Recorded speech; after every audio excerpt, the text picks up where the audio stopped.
ফের Barrackpore police কমিশনারেটের DD ডিপার্টমেন্টের তলব প্রাক্তন সাংসদ অর্জুন সিংকে। 2023 সালে 28শে নভেম্বর ভাটপাড়া পুরসভার দায়ের করা মামলায় আগামীকাল তাকে তলব করেছেন ডিডি ডিপার্টমেন্ট। অপরদিকে 2020 সালে 28শে জুলাই ভাটপাড়া পুরসভার দায়ের করা একটি মামলায় ভাটপাড়া বিধায়ক পবন কুমার সিংকে তলব করেছেন সিআইডি। আগামীকাল দুজনেই হাজিরা দেবেন। তলব নিয়ে অর্জুন সিং এর প্রতিক্রিয়া, মমতা ব্যানার্জিকে যারা চ্যালেঞ্জ করবেন তাদেরকে মামলা দিয়ে হেনস্থা করা হবে। তার দাবি, সিআইডি ডিডি মমতার পেটিও হিসাবে কাজ করছে। যে সব থেকে আগে প্রথম ই টেন্ডারিং চালু করেছিল কালকাটা কর্পোরেশনও 5 কোটি টাকা কাজ করতে গেলে 5000 টেন্ডার করেছিল, ম্যানুয়াল টেন্ডার। সেখানে 3 লাখ 3.5 লাখ টাকা এই নিয়ে প্রশ্ন করেছিল বিরোধীরা। কিন্তু একমাত্র আমরা যেটা প্রথম ই টেন্ডারিং যখন চালু হয় ভাটপাড়া পৌরসভা ই টেন্ডার চালু। এবার ই টেন্ডার যখন হবে তখন ভারতবর্ষে কোন কোনা থেকে কে টেন্ডার ফেলবে সে দেখার দায়িত্ব আমাদের নয়, কিন্তু সেটা নিয়ে একটা মামলা করা করে 2020 সালে মামলা হচ্ছে, 18 সালের মামলা 2020 সালে মামলা হচ্ছে। 5 বছরের কোনো হেলদোল নেই, আবার 5 বছর পরে শুরু হয়েছে। আসলে তৃণমূল তো ছিলাম, ছেড়ে দিন, যখন তৃণমূলে ছিলাম তখনই এটা টেন্ডার, যখন তৃণমূলে ছিলাম তখনই এটা টেন্ডার। যেদিন থেকে বিজেপি জয়েন করেছি সেদিন থেকে মামলা মোকদ্দমায় 174টা মামলা করে বসে আছে। আমি বলছি ডোন্ট কেয়ার, যত মামলা করার আছে, ক্ষমতা আছে মমতা ব্যানার্জি করুক। কালকে কি আপনি পশ্চিমবাংলা সিআইডি ডিডি মমতা ব্যানার্জি পোপেট হিসাবে কাজ করছে। একটা নোটিশ দিয়েছে, সেই নোটিশটা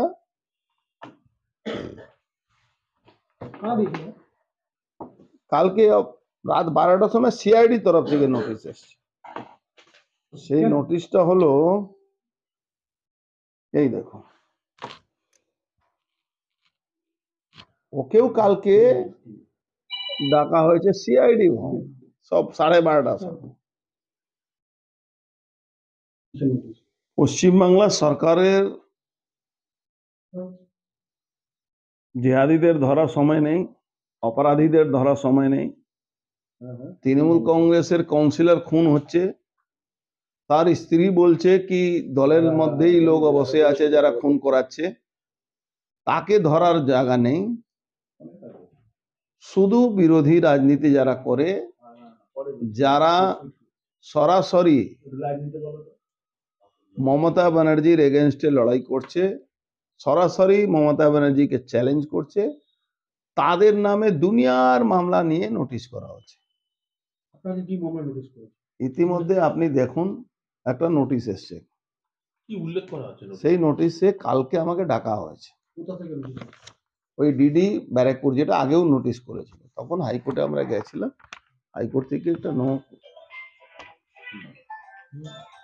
প্রসিকিউশন বলে একটা অর্ডার হয়েছিল, সেখানে বলা হয়েছে ডেট পড়েছে ফেব্রুয়ারি মাসে। এই মিটিংটা, এই নোটিশটা কাল রাত্রিবেলা মেল এসছে। আবার কাল রাত্রিবেলা 12টার সময় আমার ছেলেকে একটা নোটিশ দিয়েছে। 12টার সময় কেউ লোক না থাকলে পবন সিংকে, বিধায়ককে একটা নোটিশ দিয়েছে। সেই নোটিশটা থাকবে না মমতা ব্যানার্জি। যেভাবে জিহাদিদের হাতে মমতা ব্যানার্জি পশ্চিমবাংলাকে তুলে নিয়েছেন, সনাতনীরা কিছু হলেও সজাগ হয়েছেন, কিছু হলেও এগ্রেসিভ হয়েছেন। সনাতনীরা দেখুন নিজের অস্তিত্ব বাঁচাবার জন্য বাংলায়, পশ্চিমবাংলায় এই সরকারকে সরাবেনি। 26 সালের যখন এই সরকার থাকবে না, যারা এই মমতা ব্যানার্জি আঙুল হেলানিতে এইসব নাটকগুলো করছে, তারা নিজেকেও বুঝে নেবে যে আমরা কি ভুল করেছি, তার কৈফিয়ত কিন্তু আইন অনুযায়ী তাদেরকে দিতে হবে।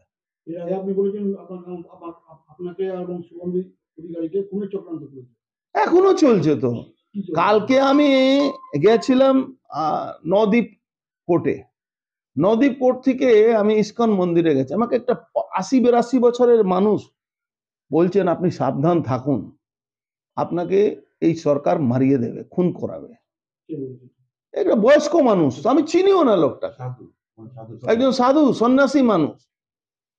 তো এখানে বাংলায় মমতা ব্যানার্জির বিরুদ্ধে যারা লড়বে তাদেরকে উনি এইসব করবেন। আপনি যে কাল যাচ্ছেন যে ঠিক করিনি, যাওয়ার ইচ্ছা আছে, যেতেও পারি।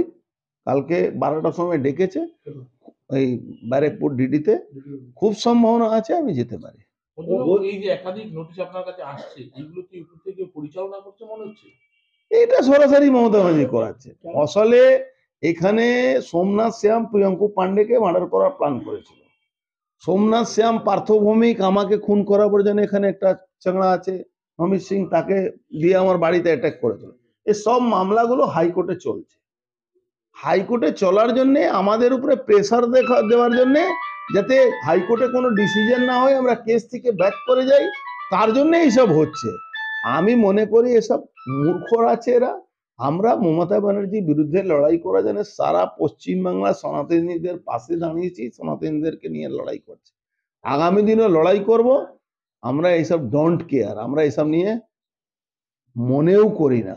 এর আগেও তো সিআইডি নোটিশ করেছে, ডিডি নোটিশ করেছে। আমি বলছি সিআইডি নোটিশ করলেই কি আমাকে যেতে হবে নাকি? আইনও আছে তো, যখন তখন সিআইডি নোটিশ করে দেবে আমি চলে যাব? এর একটা নিয়ম আছে, এর একটা আইন আছে, এই আইনটা মেনে করতে হয়। অপরদিকে বিধায়ক পবন কুমার সিং বলেন, বিরোধী দল করলে জেলে যেতেই হবে। আমি ছিল, আমার ব্রাদার ইন ল ছিল, ঠিক আছে, আর একটা একটা নাম প্রদীপ ছিল, প্রদীপ সামথিং ছিল, আমি ভালো করে জানি না, এক দুবারই দেখা হয়েছে আমার। কেন কি ওই সময় তো আমি এখানে থাকতো না, আমি আউট অফ ইন্ডিয়াই আমার বিজনেস ছিল, ওখানে আমি বিজনেস করতো। তো আমি জাস্ট অ্যাজ আ স্লিপিং ছিল, হয় যায় না, স্লিপিং পার্টনার ছিল। আমার অত নলেজে নেই কি কোম্পানি জানে কি একটা রেলওয়ে প্রোডাক্ট রেডি করে, রেলওয়ে প্রোডাক্টকে একটা হয় না সাপ্লাই করে রেলওয়েকে। তো ওরকম কোম্পানি ছিল, হাওড়ার মধ্যে ছিল, একবার দুবার আমি ভিজিটও করেছি কোম্পানির মধ্যে। তো ওই কোম্পানি কিছু কাজ নিয়েছে, ঠিক আছে, কাজ নিয়েছে, কাজের জন্যে কিছু অর্ডার নিয়েছে, অর্ডার হতে পারে কি টাইমলি ফুলফিল করতে পারেনি। তো এক দুবার মিউনিসিপালকে এরকম বলেছেন কি আমাকে, মিউনিসিপালকে লেটারও করেছে কি আমার কাজ আমি করতে পারিনি উইদিন এ টাইম, আমাকে একটা টাইম পিরিয়ড দিন আপনি। তো মিউনিসিপাল রেসপন্স করেনি, লেটারে কিছু রেসপন্স করে না। ওর উপরেই কেস ছিল, তো কেসে তো সুপ্রিম কোর্টে ইয়ে হয়েছে, মিনস স্টে লেগে গেছে ওই কেসের উপরে। ওরকম প্রচুর কেস ছিল, যে আমার উপরেও ছিল, এমপি সাহেব উপরেও ছিল, তো স্টে অলরেডি আছে ওই কেসে। ওই কেসের উপরে আগেও আমার ডিডি অফিসে এ করেছে, means ডেকেছিল, দুবার ডেকেছে, দুবার ডেকে 4-5 ঘন্টা বসিয়ে এরকম ওরকম খবর নিয়েছে। আমি বলেছেন আমি এই কোম্পানি ব্যাপারে, কোম্পানি কি কাজ করেছে এই ব্যাপারে আমি খুব ভালো করে আপনাকে ডিটেলে আমি কিছু বলতে পারবো না। কেন কি আমি তো স্লিপিং পার্টনার ছিল, আমি তো পুরো অ্যাক্টিভ ছিল না, আমি আউট অফ ইন্ডিয়ায় ছিল, তো আমি খুব ভালো করে আপনাকে হেল্প করতে পারবো না। এই জন্যে ডিডি অফিস থেকে দেখ, ও বুঝে গেছে কি মিনস আমি খুব ভালো করে জানে না ও কোম্পানি কাজ জন্যে, তো আমাকে ছেড়ে দিয়েছে। ওর বাদ ফির এমপি সাহেব তো যে সময় টিএমসি গিয়েছে, তো ফির ওরকম কিছু হয়নি। আজকে ফির ইলেকশন অব 1 বছর আছে, তো 1 বছরের মধ্যে এরকম প্রচুর নোটিশ আসবে, প্রচুর এরকম হ্যারাসমেন্ট হবে। তো আমিও মেন্টালি পুরো রেডি আছে কি ইভেন জেলও যেতে হবে আমাকে, এরকমও সিচুয়েশন আসবে, হ্যারাসমেন্টও হবে, জেলও যেতে হবে। কেন অপোজিশন পার্টি এ করলে আপনাকে, অপোজিশন পার্টির মধ্যে থাকলে আপনাকে সবকিছু ফেস করতে হবে। নিশ্চয়ই দেবো, দেখুন একটা আইনের জন্য আমাকে নোটিশ এসেছে, তো আমাকে গিয়ে ফেস করতেই হবে। আমি তো কিছু ভুল কথায় কিছু কাজ করেনি, তো আইনের মধ্যে কাজ করেছেন। হতে পারে কি ভুল হয়েছে একটাই কথা, কি কোম্পানি টাইমলি কাজ ফুলফিল করতে পারেনি, আর আমার ভুল ছিল কি আমি বলে ইন্ডিয়ার মধ্যে আপনার নেতা হলে আপনাকে জেল যেতেই হবে। বড় বড় নেতা গিয়েছে, যে নেতা না ছিল, যে দেশের জন্য কাজ করেছে, মহাত্মা গান্ধী মহাত্মা গান্ধীর মতন লোককে যেতে হয়েছে। তো আমি তো একটা, আমি বলি আমি কমন ম্যান আছে, আমাকেও যেতে হবে। এখানে ভালো কাজ করলে আপনাকে জেল যেতে হবে, আপনার সবকিছু করতে হবে। কোথাও কি চক্রান্ত হচ্ছে? চক্রান্ত তো আছেই। আমার এত বড় বড় নেতার উপরে দেখবে কেস হয়, নোটিশ যায়, কেস হয়, কোর্টে গিয়ে বেলও পাওয়া যায়। তো এরকম তো হয়। মূলত শাসক দলের নজরে ভাটপাড়ার বিধায়ক পবন সিং এর নাম এতদিন শোনা যায়নি। যতদিন আপনি বিধায়ক হয়েছেন, নতুন করে ডিডি অফিসের মতো জায়গায়, সিআইডির মতো জায়গায় আপনাকে ডেকে পাঠানো হলো। আপনাকে কোনোরকমভাবে মানে দমানোর জন্য কি প্রচেষ্টা? দা সবচেয়ে বড় ব্যাপার আছে, আমি এমপি সাহেব ছেলে আছে। আর এমপি সাহেবের উপরে প্রচুর রাগ আছে গভর্নমেন্টকে। তো আল্টিমেটলি আমারও উপরে থাকবে। আমি তো শুধু কাজ ছাড়া কিছু করে না।